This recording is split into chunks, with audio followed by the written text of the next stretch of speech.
12 नवंबर से 5 दिसंबर के बीच में इस देश में, गुजरात में, हिमाचल प्रदेश में, दिल्ली के नगर निगम में और 7 उपचुनावों में वोटिंग हुई।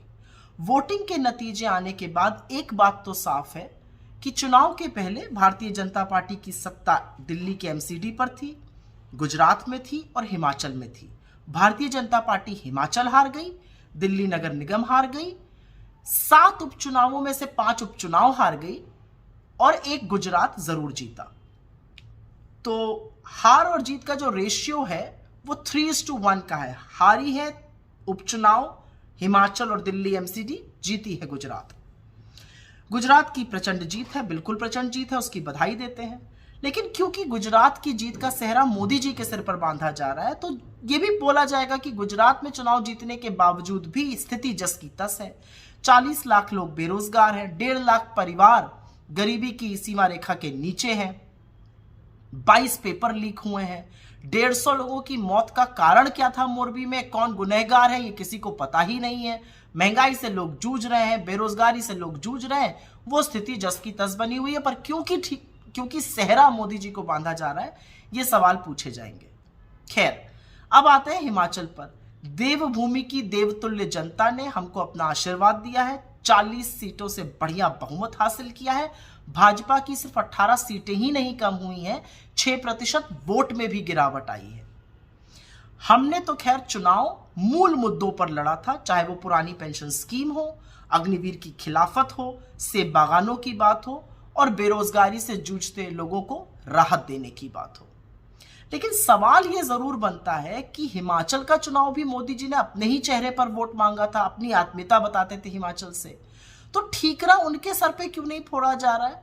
और तो और भाजपा के राष्ट्रीय अध्यक्ष श्री जेपी नड्डा जी का तो ये गृह राज्य क्षेत्र है, उन्होंने बड़ी मनमानी से इधर उधर टिकट बांटे थे।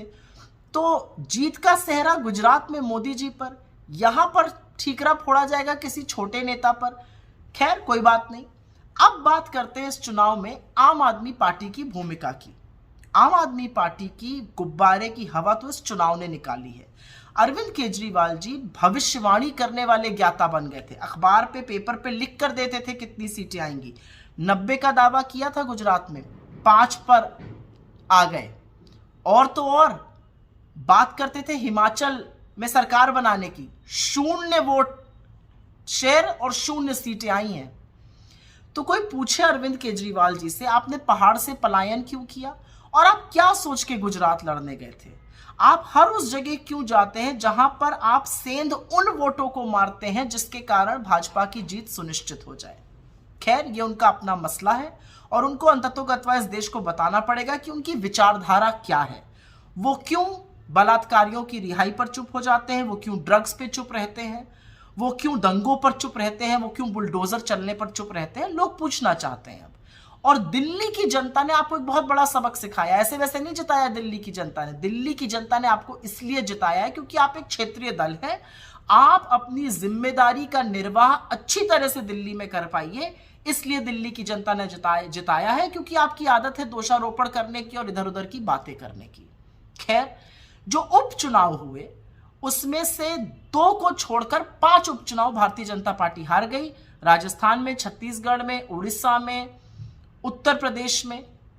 इन चुनावी हार का मतलब क्या है कि जो मूल मुद्दे हैं, जो बेरोजगारी का मुद्दा है, जो महंगाई का मुद्दा है, जो गरीबी का मुद्दा है, जो कम आय का मुद्दा है, जो नफरती माहौल फैलाने का मुद्दा है, उससे यह देश उकता चुका है और निजात पाना चाहता है। और इसी को लेकर हम भारत जोड़ो यात्रा चला रहे हैं। तो मुझे तो उपचुनावों के परिणाम में बहुत शुभ संकेत नजर आता है।